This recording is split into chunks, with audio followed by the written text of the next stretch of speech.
La plática que vamos a ver ahora es una de las ramas o una de las alternativas que tiene la geofísica en el campo de la prospección arqueológica.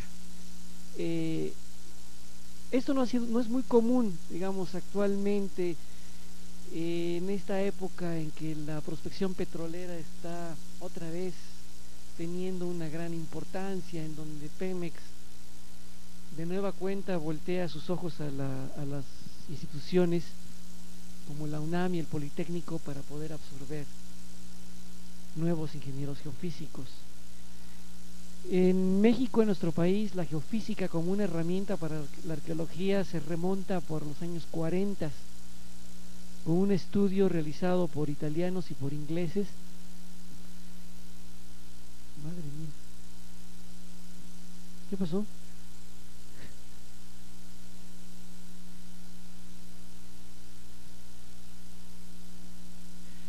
Ya sé qué es eso. Es que es la computadora de mi hija y mi hija es médico. Entonces lo que están viendo, pues nos estamos enterando de sus vacaciones. Perdón, perdón, perdón ustedes.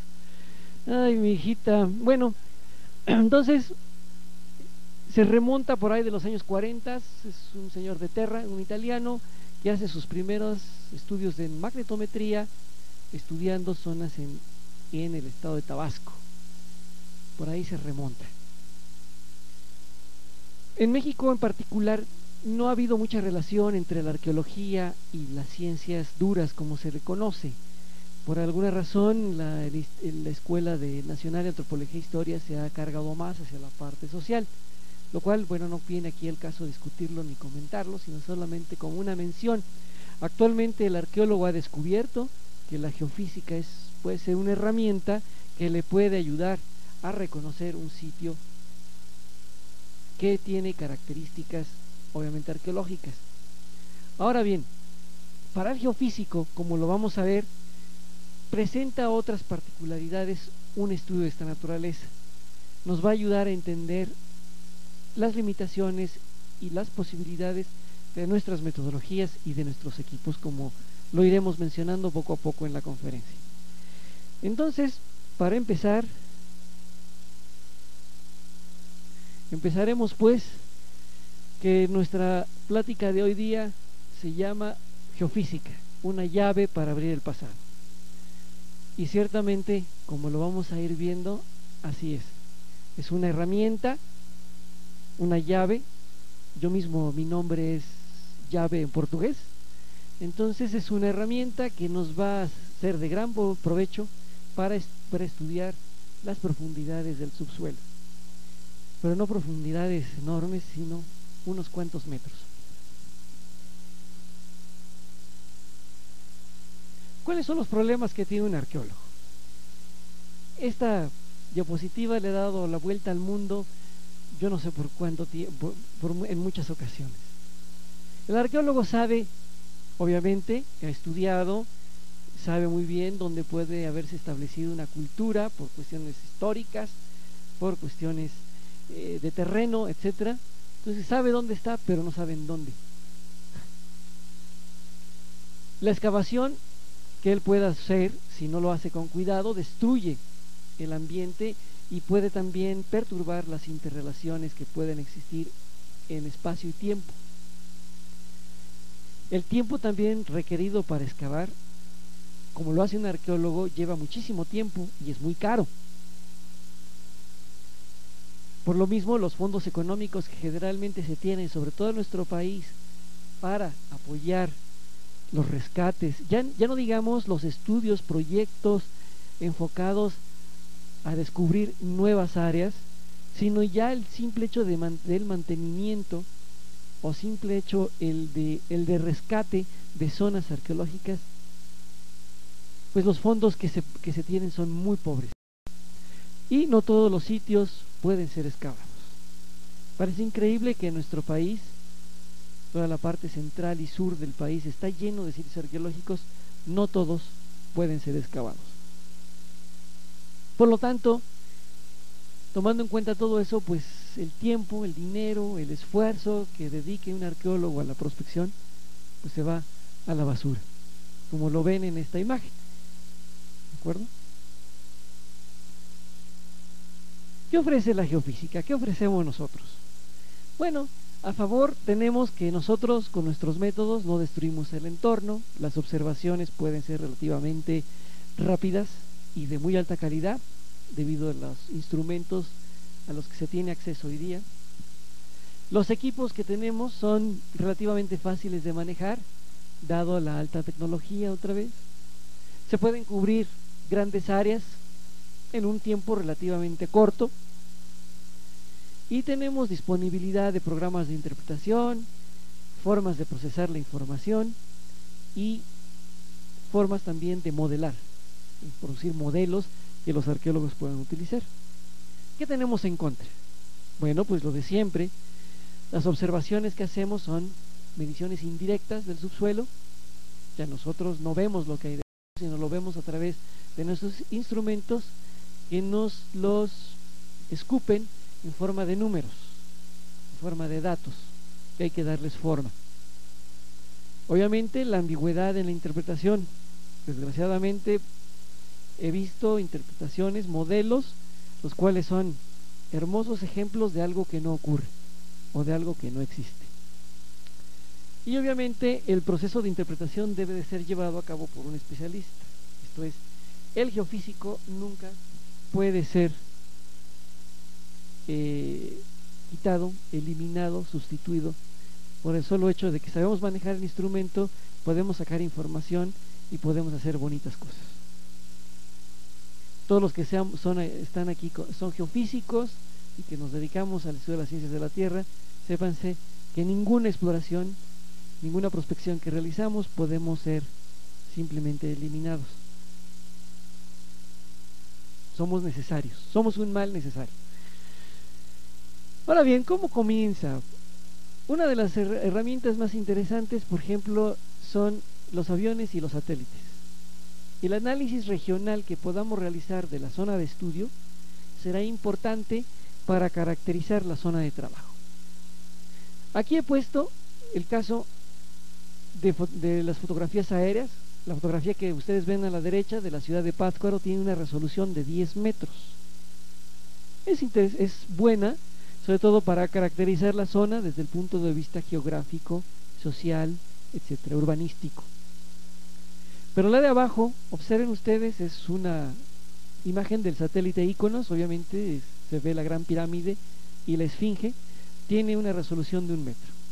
Actualmente tenemos por ahí uno de nuestros estudiantes está haciendo su tesis doctoral utilizando imágenes de radar satelitales cuya resolución es del orden de los 50 centímetros, lo cual no solamente podemos ver las personas, sino también las pecas que traen en la cara.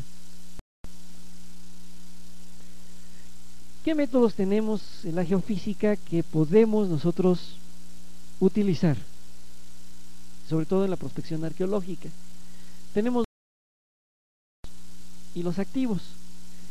Los pasivos son los que usan fuentes que se encuentran en el infinito, como puede ser la magnética, que utiliza el campo magnético de la Tierra, o la microgravimetría, que utiliza el campo gravitacional terrestre.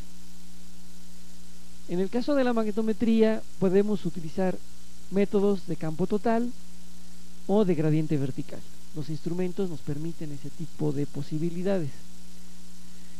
En el caso de los activos, la fuente se encuentra en el instrumento. Entonces tenemos los electromagnéticos y los eléctricos. Entonces la idea en el caso de los activos es introducir una excitación en el terreno y al rebotar en estructuras,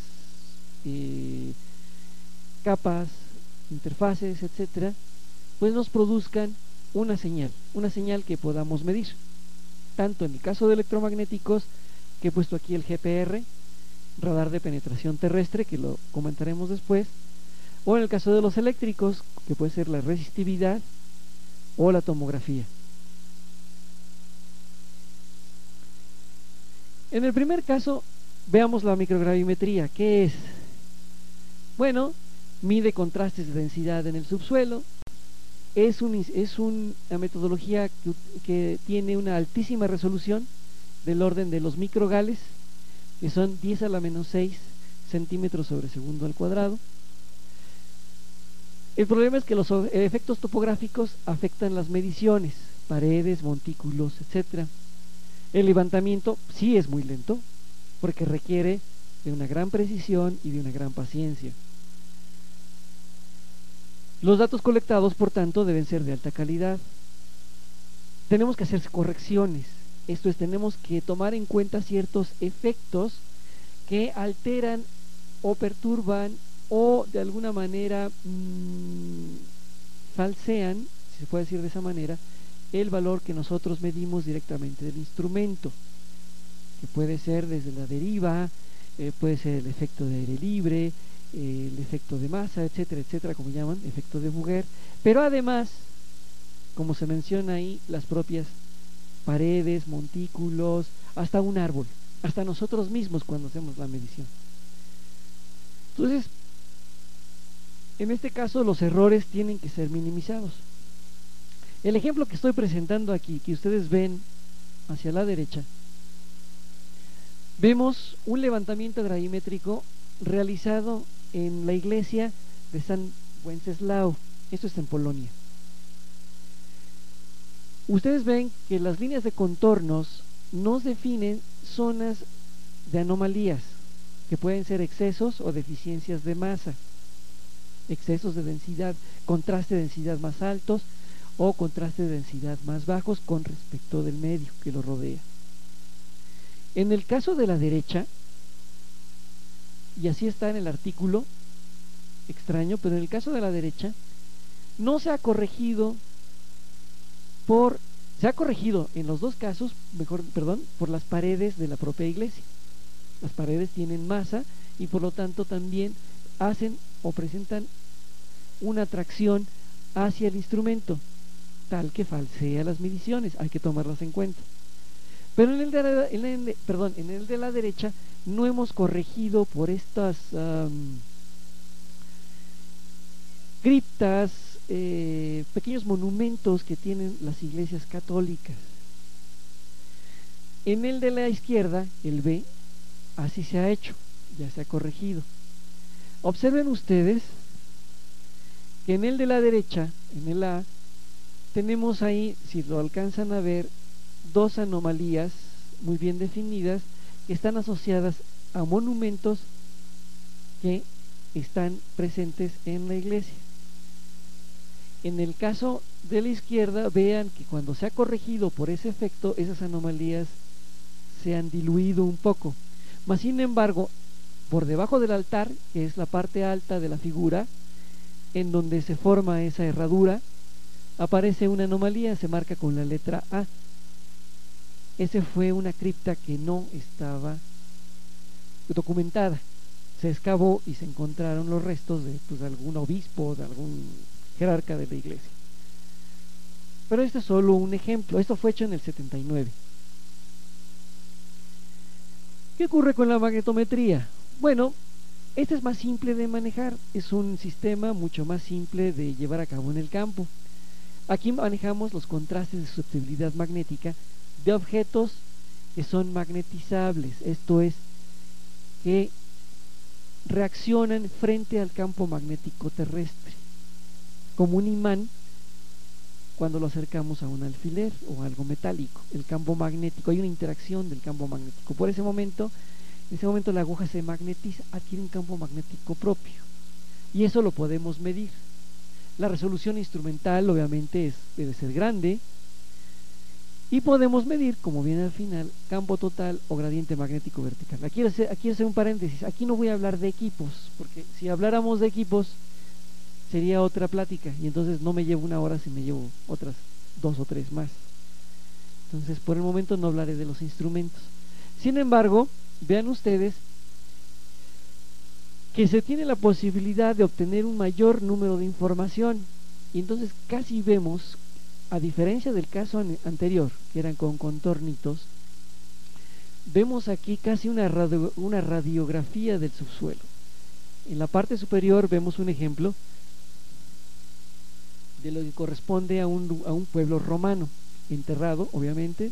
Ustedes van, no ven nada, pero al hacer el levantamiento se observan, pues casi podemos ver calles, podemos ver paredes o restos de paredes, algunos lineamientos que tal vez corresponderían a muros, zonas de desagüe de ductos de agua, etcétera. En el de abajo nos presenta otro tipo de efecto. Esto es en colores. En los colores rojos pues vemos objetos cuyo magnetismo es muy alto, y así hacia los azules cuya magnetización es muy baja. Entonces en los de magnetización muy alta pues vemos ahí esa cosa roja, puede ser una especie de restos de una pared, posiblemente hecho con rocas de origen ígneo, acomodadas de tal manera que nos pueden indicar o la presencia de una pared o de un camino. Con granito magnético vertical podemos enfatizar efectos de muy alta frecuencia, justamente los efectos de estructuras que están muy cercanas a la superficie y que destacan del resto por ser objetos muchísimo más pequeños, pero cuya magnetización puede ser muy alta. Los efectos de tipo regional se atenúan, esto es, estructuras de gran tamaño, efectos magnéticos de gran tamaño, pues no se toman en cuenta. Y se puede realizar en modo discreto continuo. Hay aparatos, magnetómetros, que podemos ir caminando y ellos van haciendo las lecturas automáticamente, o nosotros nos podemos colocar en puntos ya seleccionados y tomar la información. En este caso, el ejemplo que les presento allí es un mapa de gradiente magnético en una zona de Dakota del Norte, en Estados Unidos. Como ven ustedes, se ven ahí unas anomalías circulares. Cada punto representa un valor del campo magnético y va desde los valores muy oscuros hasta los más claros. Entonces posiblemente las zonas oscuras son las mayor no posiblemente, las zonas oscuras tienen una mayor magnetización que las zonas blancas. El gradiente vertical magnético es más fuerte en las zonas oscuras. Y como ven, son circulitos. Bueno, pues si ustedes recuerdan, los indígenas de los Estados Unidos pues acostumbraban vivir en tipis, ¿verdad? Que son como unas casas como de conos. Bueno, pues las bases de los conos ahí están. Y en el centro, aquellos que tienen una visión mejor, mucho mejor que la mía, ven pequeños puntitos negros en el centro. Bueno, pues es donde encendían sus fogatas. ¿Y por qué? Bueno, pues ellos las encendían con madera, ¿verdad? Pero para evitar que se incendiara el tipi, pues tenían que poner unas piedras alrededor. Entonces, con las altas temperaturas, las piedras adquirían, bueno, si hay geólogos, diremos rocas, adquirirían una magnetización. Se le llama efecto termorremanente. Aquí hay especialistas en esos asuntos. Entonces eso es lo que está captando nuestro instrumento. Entonces la resolución puede ser tan fina que podemos ver incluso dónde estos personas ponían sus fogatas. Y lo demás pues que se ve así a los alrededores de los círculos, pues puede ser material que está digamos un poco lo que llaman no de basura sino de desecho, y debe ser algo relacionado con su propia losa, posiblemente que tiene también algún efecto magnético.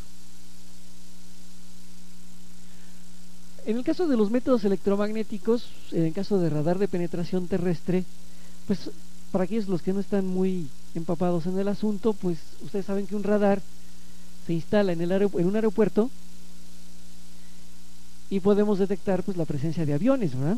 Que es para lo que se utiliza. Bueno, ahora imaginen la antena vista hacia el cielo, la descolgamos y la enfocamos hacia la Tierra. Entonces En el caso de los métodos electromagnéticos, como es el radar, pues determinamos los contrastes de permitividad eléctrica en el subsuelo. Como ven, el radar puede tener varios tipos de arreglos. Pueden ser antenas dobles, tipo biestático, o solo una antena, monoestático, como es el caso de la figura. Es un equipo monoestático. La penetración que tengamos en el subsuelo va a estar en función de la frecuencia de vibración de la antena, y en el caso de tener dos antenas, pues podemos jugar con la distancia entre ellas, la separación entre ellas. Las observaciones las realizamos a lo largo de perfiles. Aquí el trabajo geofísico es muy rápido. La calidad de las observaciones depende mucho de la suavidad del terreno. Aquí el tipo de terreno, entre más planito sea, la señal será más limpia. Si la antena va dando golpes y demás, pues vamos a tener mucho ruido. Y bueno, la interpretación es complicada, está basada en la teoría de ondas electromagnéticas. El instrumento que mostramos ahí es el que actualmente tenemos en el Instituto de Geofísica, y ahí pues vemos parte del grupo de exploración. Ahí el maestro Oscar Díaz y la maestra Denise Argote. El maestro Oscar Díaz es geofísico de origen y la maestra es arqueóloga de origen. Ambos son graduados de este posgrado. Y el que lleva el equipo, bueno, pues es el chalán mayor. Como ven ustedes, consta de una consola, la antena. Observen, la antena es una caja. En este caso la de 200 MHz, pues es una caja relativamente pequeña, bastante manuable. Las antenas, la forma de la antena va a variar de acuerdo a la frecuencia. Conforme la frecuencia aumenta, la antena va a ser más pequeña. Y entonces una antena de 1 giga pues puede ser de tamaño de esta pequeña computadora, pero una antena de 50 MHz pues puede ser casi la mitad de este escritorio. ¿De acuerdo? Entonces, como ven, ahí por cierto, la consola tiene una pantalla en donde puede uno ir viendo cómo va la señal electromagnética viajando en el subsuelo. ¿Cómo se ve esto? Bueno, el funcionamiento del radar y la trayectoria de la señal electromagnética es muy simple. Vean ustedes cómo se van conformando la relación tiempo-distancia en función de la forma en que viajan las ondas electromagnéticas en el subsuelo. Arriba es lo que veríamos en la pantalla, y abajo es lo que sucede, o pensamos que sucede desde el punto de vista teórico, en el subsuelo. Vean ustedes cómo las ondas electromagnéticas van rebotando en el objeto que tenemos ahí, y vean la señal que se va conformando en la parte superior. Son las conocidas señales hiperbólicas, usualmente relacionadas con cuerpos, como es en este caso, de tipo esférico.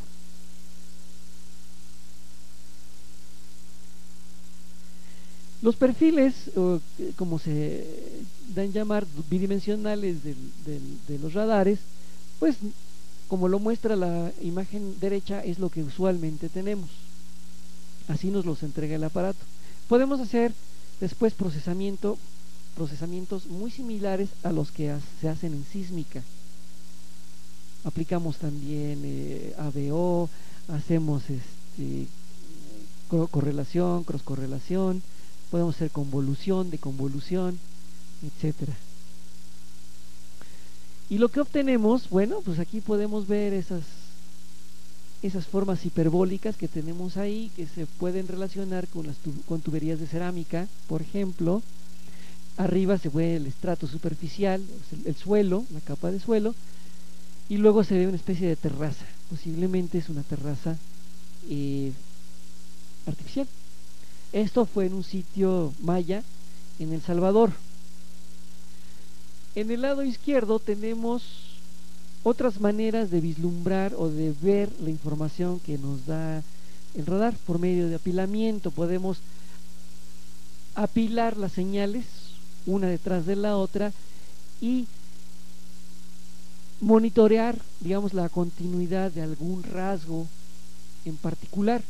En este caso ven las dos líneas moradas que tenemos ahí, pues siguen la presencia de estas tuberías, por ejemplo. También otro tipo lo podemos presentar también como en sísmica, como planos verticales o como planos horizontales. Como planos verticales vamos viendo como pequeñas rebanadas en el tiempo, pero en profundidad. Aquí el ejemplo que presento es un montículo funerario en un campo de alfalfa en Japón. Y en la derecha es otra vez, es el sitio arqueológico de Maya en El Salvador, y podemos descubrir en planta, para una cierta profundidad, ya sea en distancia o en tiempo, cimientos, un cambio en tierra o tuberías de cerámica también.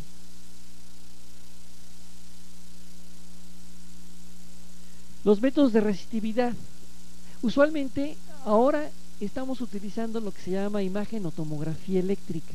Esto es definitivamente obtener una radiografía de la distribución de resistividades en el subsuelo. Este método es una combinación de lo que es el conocido sondeo eléctrico vertical y el perfilaje, tal y como lo define Orellana como calicateo. Aquí se mide la variación de la resistividad en forma lateral y a profundidad, a diferencia del sondeo eléctrico vertical comúnmente utilizado en otras áreas de investigación como el agua subterránea, en donde solo vemos a profundidad la distribución de las resistividades. La resistividad verdadera se obtiene entonces a partir de un proceso inverso. Entonces aquí se conjuntan dos cosas. Una, en el campo, la manera en cómo se realiza el trabajo. En este caso implica enterrar en el terreno una serie de electrodos e ir variando el arreglo, como lo indica la figura de arriba, para ir obteniendo información del subsuelo.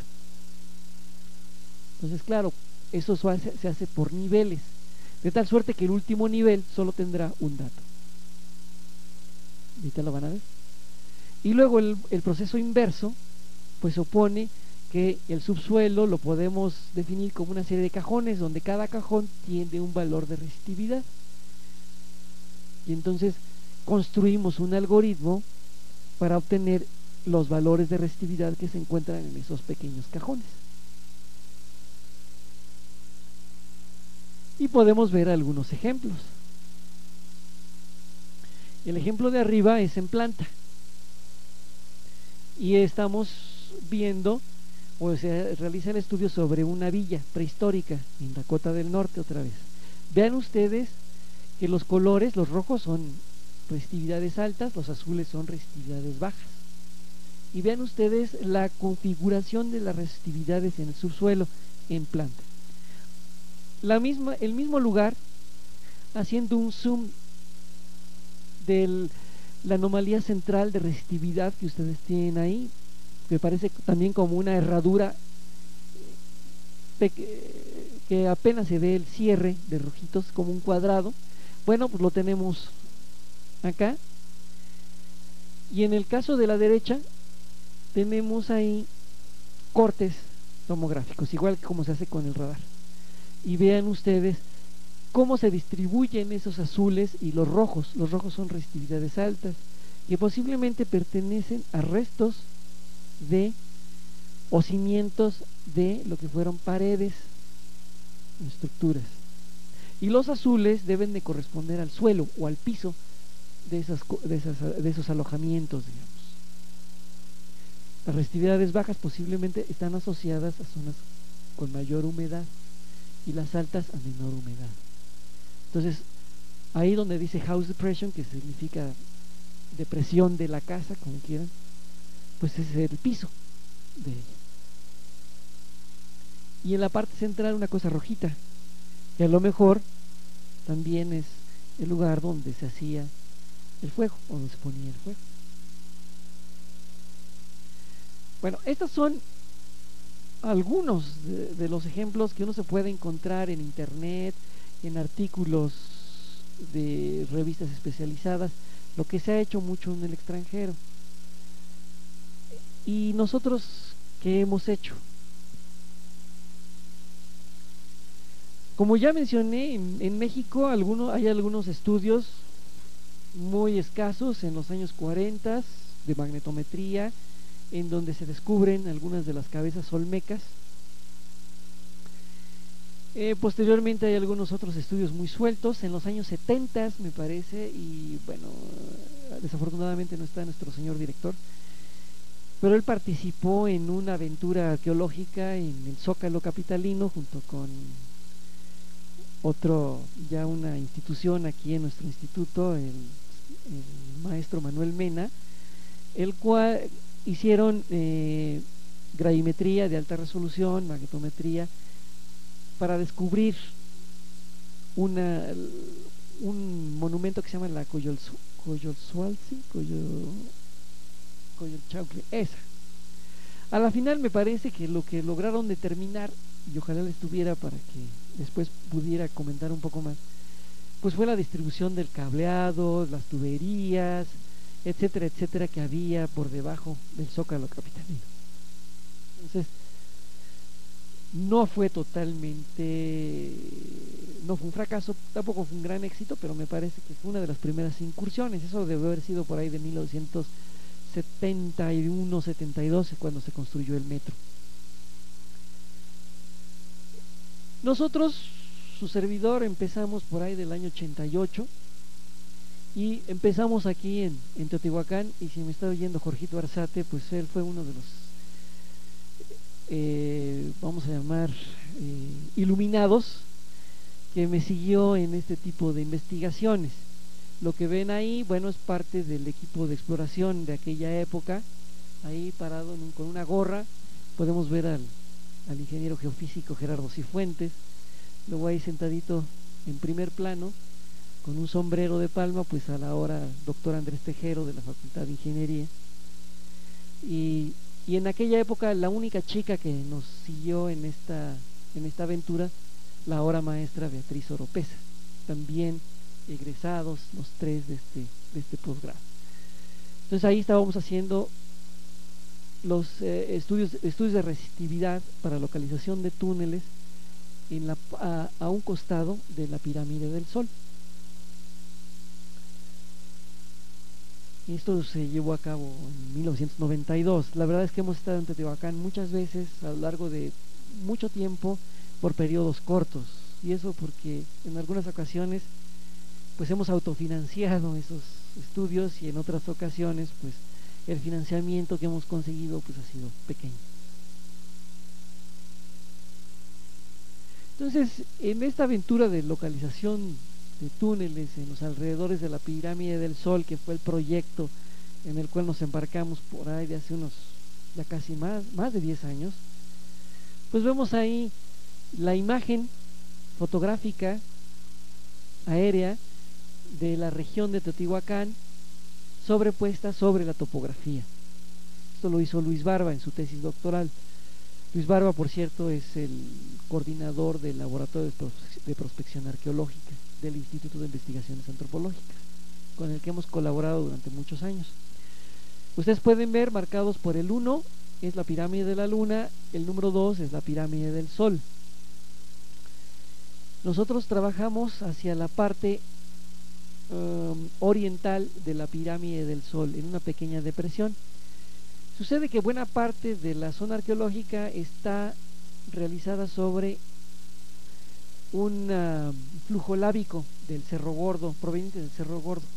Esos conitos que ustedes ven ahí son centros de emisión, zonas en donde fue vomitado, se puede decir de alguna manera, flujo lábico. Y este flujo se corta casi hacia su parte sur con el río San Juan, que apenas si se alcanza a ver en los límites de esa lengua de emisión. En particular estudiamos un lugar que se llama la Cueva de las Varillas. Si ustedes se fijan en el mapa del izquierdo, se hizo un levantamiento de campo magnético de campo magnético total, y posteriormente se le hizo un procesado, el cual incluyó el gradiente horizontal. El gradiente horizontal es ese tipo de filtraje, es muy útil porque nos determina muy bien los límites o fronteras de cuerpos magnetizados. Y en café, rodeado de bordes azulosos, pues son esos conos de emisión en donde se pueden ver los flujos lábicos, sobre todo ese de la parte norte de la figurita, la parte superior, pues se ven prácticamente vemos las coladas de lava. La parte sur nos ofrece tanto el del centro hacia abajo como el de la izquierda, se nos define perfectamente bien algo que llamamos bloques de basalto. Entonces, en el lado derecho lo que nosotros realizamos fue un perfil tanto del gradiente vertical como del gradiente horizontal, y vean ustedes que el gradiente vertical nos ofrece un pico justamente antes de que la tomografía eléctrica, observen ustedes la tomografía eléctrica en la parte central del dibujo, esos tonos rojos, cafés, casi morados, nos definen la posición de la cueva. Este estudio se hizo antes de que tiene una historia un poco larga. Esta zona que ven ustedes ahí, donde está la fotografía de la parte izquierda abajo, ustedes ven la entrada a la cueva. No siempre estuvo así. Cuando nosotros empezamos estos estudios por ahí de 1991-92, esta es una gran depresión, y créanlo o no, los carros de basura la tiraban ahí. Por cierto, una de ellas es la de las varillas, la que estamos viendo, y junto me refiero hacia la derecha de la imagen, hay otra entrada a otra cueva que se llama la de la basura. No tiene el nombre solo por puro gusto. Así nos nombró la doctora Linda Manzanilla, que era la directora del proyecto y con la que tuvimos el placer, el honor y el gusto de trabajar con geofísica en esa zona. Entonces todo eso estaba cubierto de basura. Entonces nosotros hicimos una modelación, como ven ustedes ahí. Arriba es el perfil magnético, abajo es la tomografía eléctrica que nos determina ya la posición de la cueva. Incluso vemos hasta su geometría. Y abajo vemos la modelación, pequeño modelado. La línea café nos indica pues el límite del suelo, son sedimentos, y por debajo debe estar la roca volcánica. Y en toda la parte café que está en la parte derecha, pues es la forma, digamos, de la cueva. ¿Y qué se encontró en esa cueva? Bueno, pues después se hizo un estudio a detalle en una pequeña parte sobre la misma cueva, y bueno, como pueden ustedes ver en la parte superior relacionada con esa anomalía que tenemos ahí, Linda Manzanilla encuentra un entierro prehispánico. Bueno, él ya lo reporta en 1996. Y vean ustedes, son dos cráneos, bueno, ¿cómo le llaman? La osamenta, pues, son dos pequeños, y no se ve el perro. Hay un perrito, los restos de un perrito a los pies de los niños. Supongo que sería su mascota favorita. Corresponde, según me dijo la doctora Manzanilla, al periodo post-teotihuacano o postclásico, algo así. Luego tenemos también una anomalía muy importante, la enorme anomalía que tenemos ahí, que corresponde a un pilar de basalto. Estos son los famosos pilares que nos encontramos, que son soportes de las cavidades. Entonces, una de las cosas más interesantes que encuentra Luis Barba es que se pensaba, si ustedes van a Teotihuacán, van a encontrar miles de cuevas de este estilo, túneles y demás.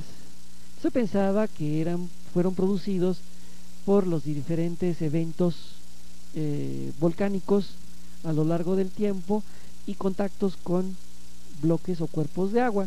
Eso hacía que, bueno, se formaran, como los geólogos lo saben mejor, como especies como de espirales, al momento de enfriarse de manera abrupta la roca. Con el tiempo, Luis Barba encuentra que no son naturales, sino la mayoría de ellos son artificiales, son hechos por el hombre. El material extraído de estas cuevas, de estos túneles, se utilizó en la construcción de la ciudad arqueológica, de la ciudad de Teotihuacán. Es una de las grandes contribuciones que se han hecho sobre el conocimiento de esta gran ciudad. Ahora, el problema es cómo reconocer los rasgos arqueológicos. Ustedes ven en la derecha, otra vez, es una imagen de muy alta resolución satelital, la cual nos indica un rasgo que corresponde a un antiguo camino maya, se les conoce como Sacbés. Y realmente la península de Yucatán es una red de Sacbés. O sea, realmente tenían verdaderas autopistas los mayas, de tal suerte que unían una ciudad con otra y bueno, el comercio era más fácil, etcétera, etcétera. Bueno, un tipo de estructura de esta naturaleza se encontró también en Chichén Itzá, cerca de la pirámide del castillo.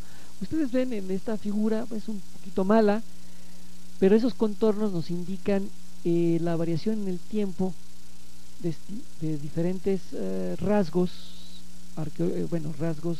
geofísicos encontrados en los perfiles de radar. En particular el que aparece sombreado casi en la parte central de la imagen corresponde a este perfil de GPR que tenemos abajo. Entonces vean ustedes que tenemos dos señales muy bien definidas, una hacia la izquierda, otra a la derecha. Prácticamente es la caliza, la roca caliza, que se ve alterada, por eso le puse yo ahí reflector alterado, en el cual aparentemente esa señal se pierde entre esas dos líneas rojas que puse ahí a propósito. Se cree que los arqueólogos piensan que puede haber sido restos de un Sacbé, de un camino. Pero actualmente se está pensando en la posibilidad de que haya sido una entrada de tipo ceremonial hacia el interior de la pirámide del castillo. Eso es algo que, si el proyecto es aceptado, pues colaboraremos con la Universidad de San Francisco, con la Universidad de Michigan, con otro instituto en Suiza, para realizar una serie de estudios geofísicos en los alrededores de la pirámide del castillo. Se espera que esto pueda ser ya sea a fines de este año o a principios del año entrante. Si esto se es así, pues será un gran descubrimiento, porque podría ser la pirámide del castillo también poseer alguna entrada muy similar al túnel que tiene la pirámide del Sol. Hay un túnel aproximadamente a 7 metros de profundidad que llega a la parte central o ápice de la pirámide del Sol. Otros estudios también se pueden hacer, obviamente, al aire libre, como puede ser en este caso un medio lacustre. Aquí pues lo que vemos es el Valle de Toluca hacia el occidente del Valle de México. Ustedes pueden ver la Sierra de las Cruces hacia su derecha. Hacia la parte sur vemos ahí la Sierra de Tenango. Obviamente en la esquina inferior izquierda pues vemos el Nevado de Toluca, y la ciudad de Toluca o Toluca del Lerdo pues ahí casi en la parte central. Ya es bastante grande esta ciudad. Y la zona que nosotros trabajamos pues es Santa Cruz Atizapán, es un pequeño pueblito a orillas de un lago. Ustedes pueden verlo en la parte negra que tenemos ahí, y parece que fue ahí un asentamiento,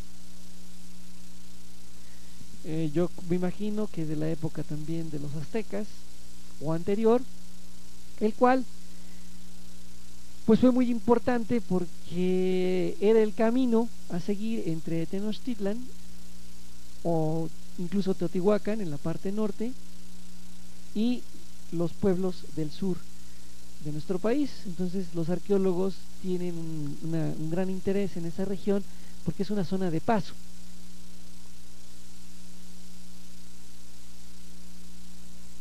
Entonces lo que usamos ahí fue el gradiente vertical magnético.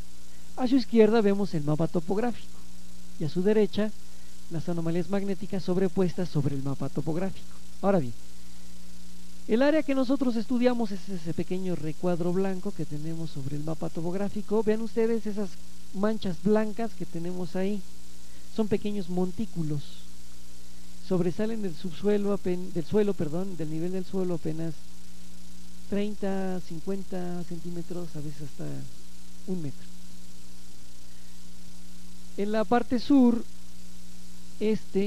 del mapa topográfico vemos una pequeña mancha blanca, corresponde a una pequeña pirámide ya descubierta.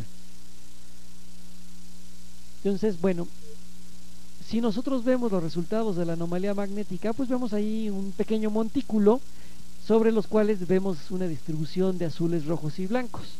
Los rojos son valores altos de magnetismo, los azules de valor bajo. Aquí tenemos una cuestión interesante, los azules y los rojos van acompañados, esto es, tenemos efectos dipolares, partes positivas, negativas, etc. Si la estructura se magnetizó en la dirección del campo magnético actual, pues vamos a ver los azules orientados hacia el norte y los rojos orientados hacia el sur, en la generalidad de los casos. Y vemos ahí varios manchones azules con rojo unidos, unos que se encuentran casi en la base del montículo, otros que se encuentran en la parte superior del montículo, hay otros más pequeños en las orillas del montículo, bajando hacia el otro extremo de él. En la orilla izquierda del montículo vemos otro conglomerado o agrupación de anomalías de colores rojos azules, indicando tal vez un cuerpo un poco más complicado, etc.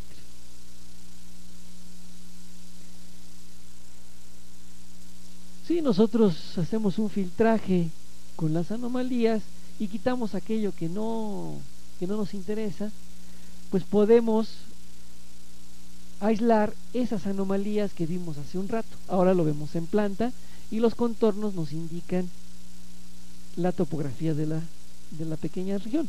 Por cierto, el área de trabajo es un poquito menos de un campo de fútbol, es como 70 por 50 metros más o menos, 70 de largo por 50 de ancho, es más o menos lo que tiene. Pero hay estaciones magnéticas cada 50 centímetros, entre 50 y 1 metro. Entonces, por lo menos ahí ya se imaginarán más de 3.500 estaciones magnéticas en esa región. Entonces, en particular, aislamos la anomalía 1 que tenemos aquí y la ponemos en el recuadro de la figura de la derecha. Podemos trazar un perfil, que es el indicado por la pequeña línea con la flecha, va de sur a norte, y lo podemos dibujar en la gráfica que está abajo. Entonces ustedes pueden ver que los puntos corresponden a las observaciones y la línea continua pues a la línea calculada o al efecto magnético calculado de un modelo muy simple, un pequeño prisma, un modelo poligonal le vamos a llamar, compuesto por un pequeño prisma, como ven ustedes ahí, y proyectado a la superficie pues tendría la forma que ustedes pueden observar en la figura de arriba. Es una modelación simple para darnos cuenta de tipo de modelo que podemos nosotros ajustar o asociar a la anomalía que observamos. ¿Por esto qué es? Bueno, pues sucede que en una área cercana, a unos 500 metros de donde estábamos, los arqueólogos ya habían hecho una pequeña excavación. Encontraron un arreglo en forma de cuadro de rocas de origen ígneo, pequeñas rocas. Bueno, pues sucede que como estaban en un lago, ellos no construían palafitos, sino que lo que hacían era ponían una capa de piedras y sobre ella troncos y luego material, arena, tierra, para ir rellenando, y sobre eso construían su habitación. Entonces lo que estamos viendo prácticamente es el cimiento base de una antigua casa prehispánica. En este caso, tiene del orden de 3 por 4 metros. Es un cuarto bastante grande, por cierto, porque en otras zonas se encuentran que son de medio metro, de 1 metro a 2 metros. Entonces esto ya era una casa más grande. Entonces ya se imaginarán, en donde está la anomalía 2, pues debe ser una construcción un poco más complicada. Y curiosamente, si se fijan ustedes, las anomalías 5, 4, 1, 3 y 6 forman un lineamiento muy curioso, muy simpático, semicircular. Creemos que esto esté siguiendo tal vez los antiguos márgenes de un lago. El lago actual tal vez haya sido más grande en el pasado histórico.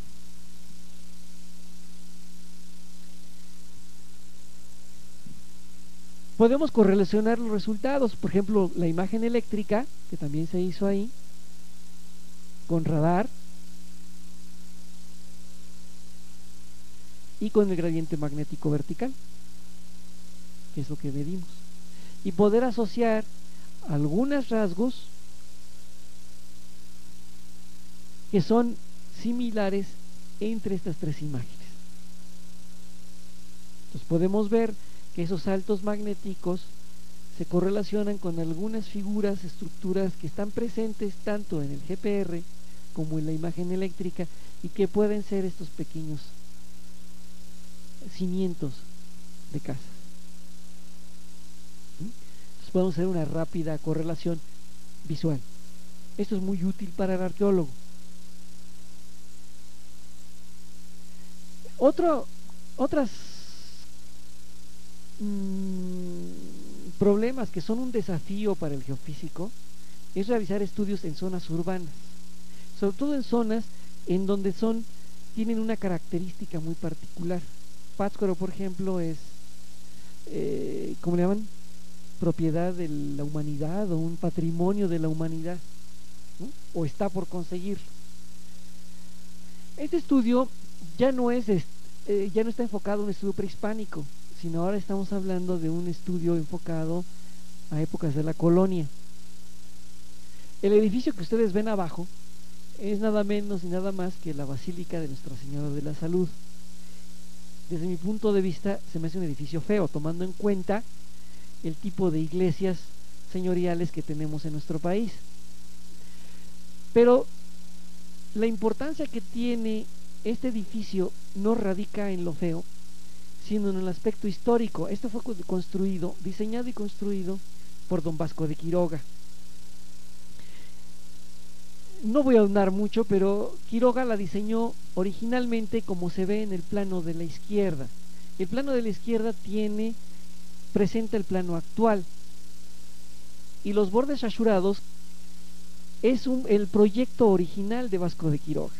Vasco de Quiroga diseñó una estructura en el cual tenía la iglesia un cuerpo principal, que es el que actualmente tiene, pero además tendría otros 4, de tal suerte que tendría la forma de una mano, como una mano abierta. Este dedo sería la nave principal, estos 2 naves adyacentes, y estos serían totalmente perpendiculares al edificio principal. La idea, bueno, era un poco digamos utópica, de congregar a toda la gente, de que todos estuvieran juntos pero no revueltos, como dice la frase muy mexicana, ¿verdad? Juntos pero no revueltos, o sea, todos yendo al mismo lugar sin realmente tener contacto con los demás. Eso está de alguna manera escrito desde el punto de vista histórico, pero no había pruebas concluyentes de que ese proyecto realmente se hubiera llevado a cabo. Entonces, en la parte de arriba de la iglesia, en la imagen superior, vemos el atrio, y es un área más o menos de 16 por 16 metros, en donde hicimos 20 perfiles de radar, y también hicimos sobre los mismos perfiles, tomamos datos de gradiente vertical magnético. Las estaciones magnéticas estaban separadas 40 centímetros y la separación entre líneas más o menos 80 centímetros. Tenemos del orden de unas 300 a 400 estaciones. Entonces la línea amarilla nos indica el lugar donde estaba el atrio. Estamos a un lado de la iglesia prácticamente, y como ven ustedes es un lugar muy adecuado porque ustedes se fijan que una de las paredes del proyecto original cruza casi a un ángulo de 45 grados nuestra área de trabajo, ¿de acuerdo? Indicada en la línea puntuada de la izquierda. Entonces, pues si existían esa estructura, pues podríamos con nuestros equipos detectar. Primero, con el gradiente vertical no tuvimos una vamos a llamar la resolución suficiente como para definir esa estructura. Ustedes no ven ahí nada vertical, ¿verdad? Nada ningún rasgo que vaya a 45 grados. Las líneas de la derecha, Denise, es la arqueóloga que vieron hace un rato en la imagen anterior, pues nos propuso esas posibles lineamientos. Sin embargo, lo que se observa, vean ustedes en esos amarillos y rojos, se ve como estructuras, como cuerpos que tienen una geometría muy particular. Dan origen, da idea o invita a la idea de un geofísico soñador como yo a ver un suelo, y lo que estaríamos viendo sería como un cuarto en el cual tenemos un suelo. Pero esto es colonial, prehispánico, o lo hicieron hace unos días. La geofísica no lo puede responder, sin embargo, pues ahí está. Los azules fuertes que están hacia el lado derecho de la imagen, pegados, ahí estaría la pared de la basílica, pues están relacionados con obras de drenaje que se realizaron recientemente. Al menos eso es lo que nos dijo el arquitecto que está a cargo de las obras de mantenimiento de la basílica. Ambos casos se ha hecho un procesamiento, un filtraje de la información para eliminar aquello que, entre comillas, no nos gusta. Pero ¿qué pasa con los perfiles cuando los apilamos de GPR? Vean ustedes los circulitos discontinuos que tenemos enmarcados en esa serie de perfiles, son 20 perfiles. Ven ustedes que aparecen perturbaciones en ellos. Si ustedes tienen, espero que tengan buena vista, no como la mía, se observan pequeñas perturbaciones en ellos y siguen un patrón muy interesante, siguen un lineamiento muy espectacular, ¿de acuerdo? Además de que tenemos otras anomalías que están puestas en circulitos continuos y que nosotros hemos puesto porque se ven interesantes. Ahí yo propuse que podría haber una fractura, tuberías de agua, por ejemplo, que las hay, y hay otras, por ejemplo, en los primeros perfiles, en los perfiles 1, 2, en el 1 y en el 2, aparecen algunas cosas que ya no son tan claras a qué corresponden. Esta es una presentación en forma de apilamiento, tal y como lo mostré en las primeras diapositivas. También las podemos presentar en forma de rebanadas, pero ahora en términos de profundidad. O sea, lo que ven ahí son rebanadas para ciertas profundidades. La primera que ven hasta arriba corresponde a una profundidad de 60 centímetros, la siguiente a 1,40, la siguiente a 2,20, la siguiente a 3 y la última casi 4 metros, 3,80. Vean ustedes las diferentes características que se obtienen en las imágenes de radar puestas en esa forma. Vean ustedes que la de arriba es muy ruidosa en los primeros 60 centímetros. Casi no hay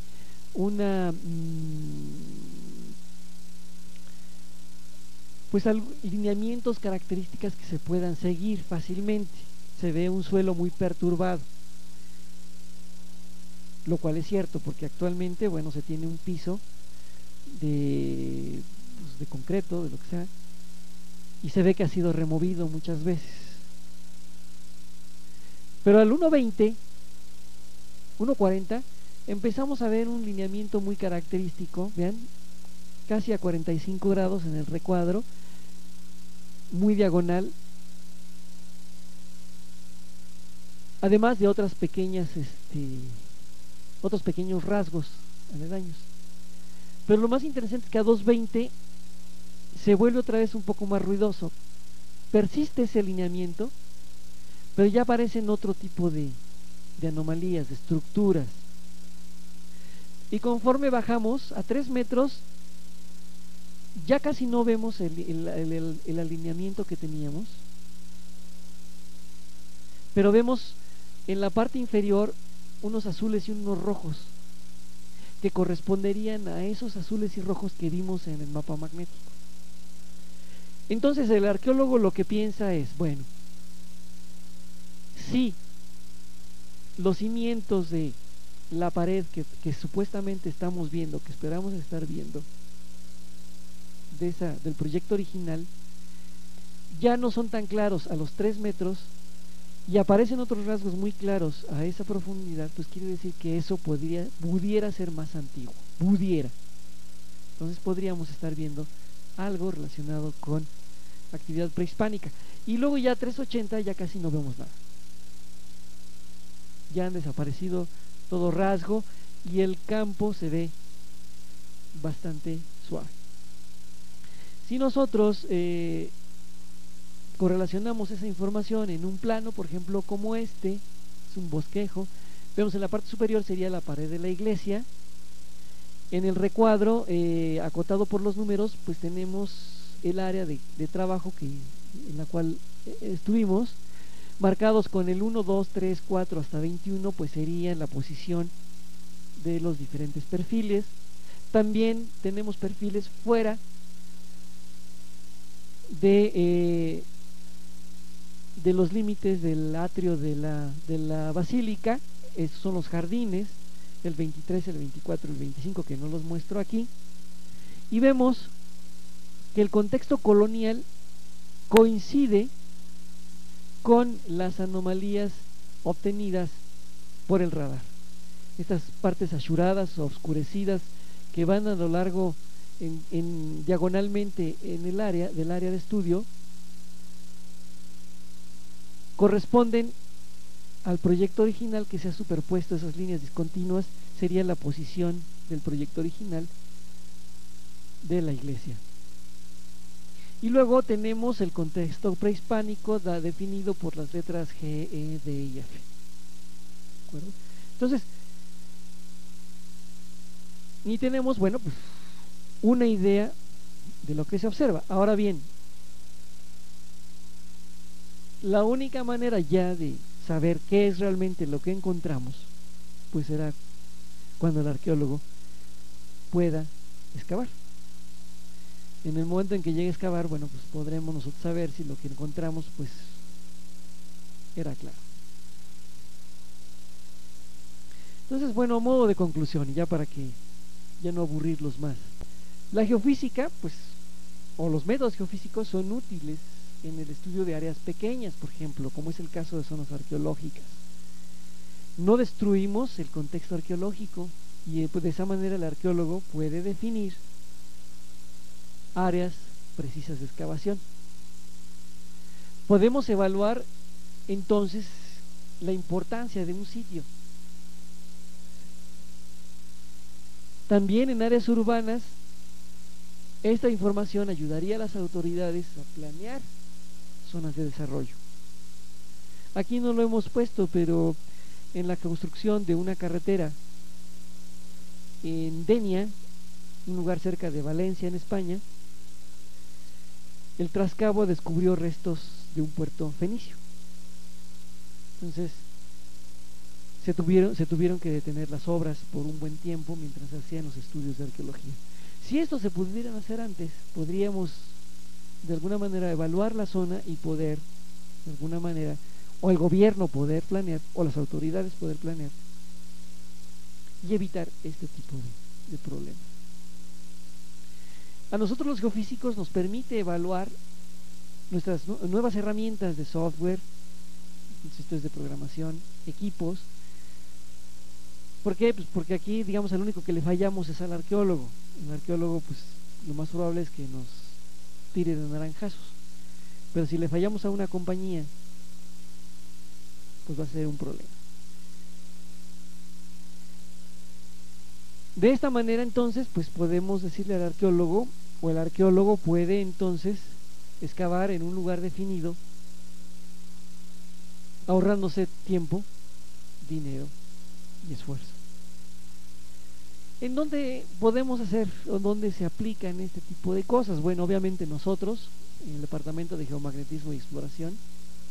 También está el Laboratorio de Prospección Arqueológica del Instituto de Investigaciones Antropológicas, también de la UNAM, a cuyo cargo está el doctor Luis Barba.